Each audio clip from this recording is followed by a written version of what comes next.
নমস্কার বন্ধুরা, কেমন আছেন? কুয়াশিনী বাঙালির চ্যানেলে সকলকে স্বাগতম। আজ আমি আবার একটা নতুন রেসিপি বানাবো। সজনে ডাঁটা, ঝিঙে, কুমড়ো, আলু বড়া দিয়ে একটা নতুন রেসিপি। চলুন রেসিপিটা কিভাবে বানাই সেটাই আপনাদের সঙ্গে শেয়ার করব। আমি মসুর ডালের বড়া দিয়ে রেসিপিটা বানাবো, তাই জন্য মসুর ডালটা আমি 1 ঘন্টা আগে ভিজিয়ে রেখেছিলাম।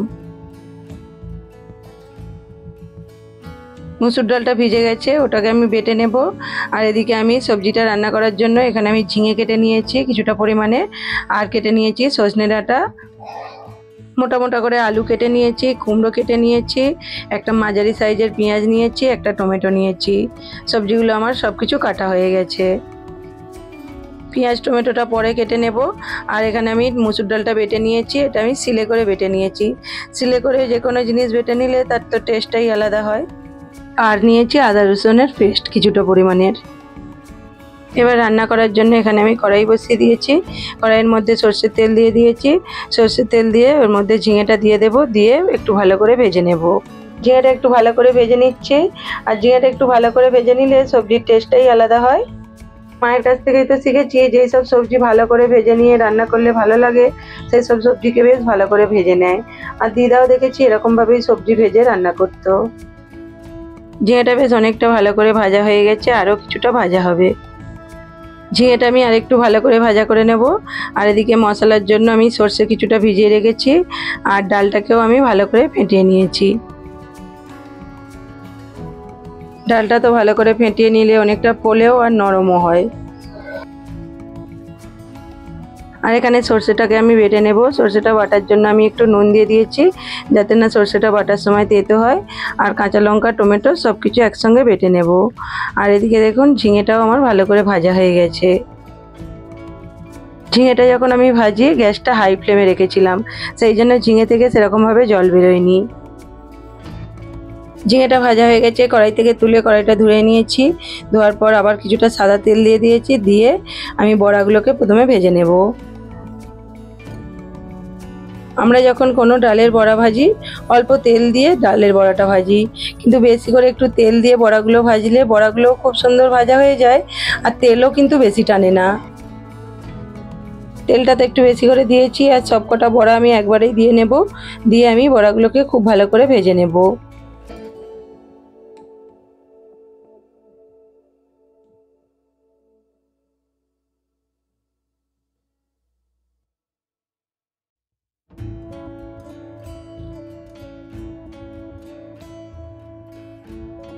সবকটা বড়াই আমার দেয়া হয়ে গেছে। এবারে বড়াগুলোকে আমি উল্টে পাল্টে ভালো করে ভেজে নেব। আর এখানে বড়াগুলোতে দেখুন ভাজা হয়ে এসছে, আর তেলটা দেখুন অনেকটাই রয়েছে, অল্প একটুই তেল লেগেছে। অনেকেই জানে না ছাকা তেলে রান্না করলে তেল কিন্তু কম লাগে। বড়াগুলো ভালো করে ভেজে তুলে নিয়েছি, ঝিঙেগুলো ভেজে তুলে নিয়েছিলাম। আর ওই তেলের মধ্যেই আমি সজনে ডাঁটাগুলোকে দিয়ে সজনে ডাঁটাগুলোকেও কিছুটা ভেজে নেব।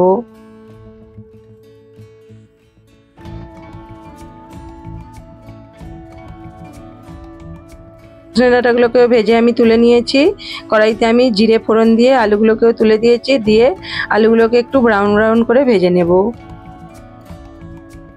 আলুগুলো তো কিছুটা ভাজা হয়ে গেছে, এবারে আমি কুমড়োটা দিয়ে দেব। আলুগুলো কিছুটা ভাজার পর কুমড়োটা দিলাম, কারণ কুমড়োটা তো নরম, তাড়াতাড়ি গলে যাবে, তাই আলুগুলোকে একটু বেশি করে ভেজে নিলাম, তারপর কুমড়োটা দিলাম। কুমড়োটা দিয়েও কুমড়োটাকে একটু ভেজে নেব।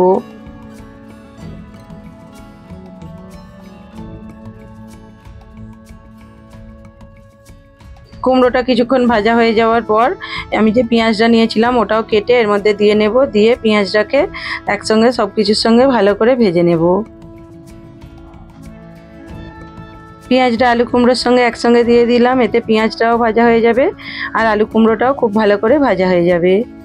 এতে সবজিটা তাড়াতাড়ি হয়ে যাবে আর গ্যাসটাও কম খরচা হবে। পেঁয়াজটা ব্রাউন ব্রাউন ভাজা হয়ে এসেছে, এবার আমি রসুনের পেস্টটা তুলে দিলাম, দিয়ে ভালো করে সব কিছুর সঙ্গে ভেজে নেব। রসুনের যতক্ষণ না কাঁচা গন্ধটা যাচ্ছে ততক্ষণ আমি রসুনটা সব কিছুর সঙ্গে ভাজবো।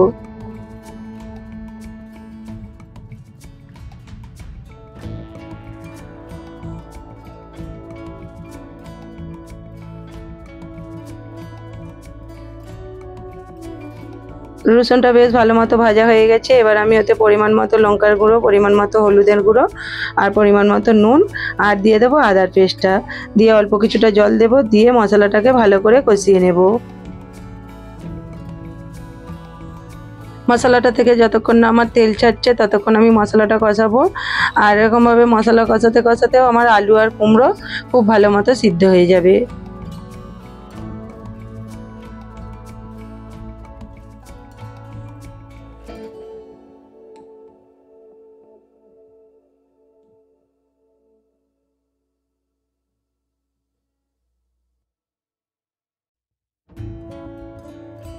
মশলাটা কিছুক্ষণ কষিয়ে নেওয়ার পর আমি ঢাকন দিয়ে দেব, দিয়ে মশলাটাকে কিছুক্ষণ ঢাকা দিয়ে রাখবো। আর দেখুন মশলা থেকে আমার তেল ছেড়েছে, মশলাটা খুব ভালো করে কষানো হয়ে গেছে।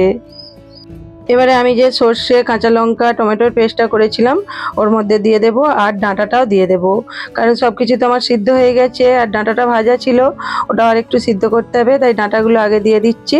আর দিয়ে সব কিছু একসঙ্গে আবারও ভালো করে কিছুক্ষণ কষিয়ে নেব। সর্ষে তো বেশিক্ষণ কষাবো না, তাই শেষে দিলাম। আর এখানে দেখুন আলুগুলো আমার তো সিদ্ধ হয়ে গেছে আর কুমড়ো তো প্রায় গলেই গেছে।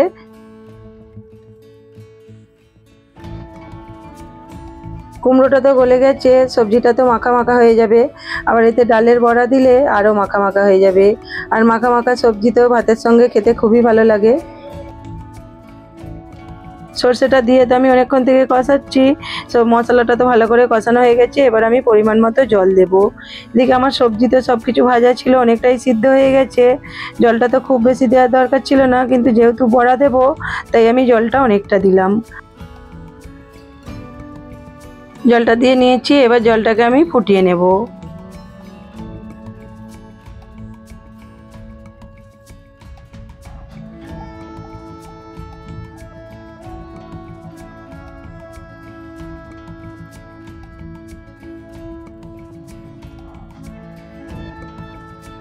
জলটা দেওয়ার পর তো এখানে জলটা ফুটে গেছে। এবার আমি বড়াগুলো আর ঝিঙেটা তুলে দেব। আর এখানে আমি সব বড়াগুলো দিচ্ছি না, কারণ সব বড়াগুলো দিলে অনেকটা বেশি হয়ে যাবে, তাই অল্প কিছুটা বড়া দিলাম আর কিছুটা ভাজা রেখে দিলাম।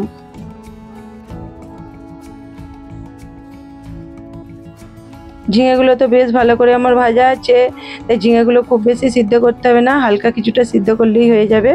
এবার আমি সব কিছু দিয়ে নিয়েছি, এবারে ঢাকন দিয়ে মিনিট 2-3 আমি এটাকে রান্না করে নেব।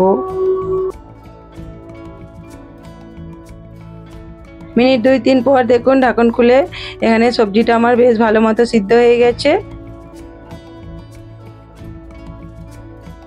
সবজির মধ্যে ঝোলটা তো অনেকটা আছে, এই অবস্থায় কিন্তু আমি গ্যাসটা বন্ধ করে দেব, যেহেতু বড়া দেওয়া আছে তাই ঝোলটা অনেকটা টেনে নেবে।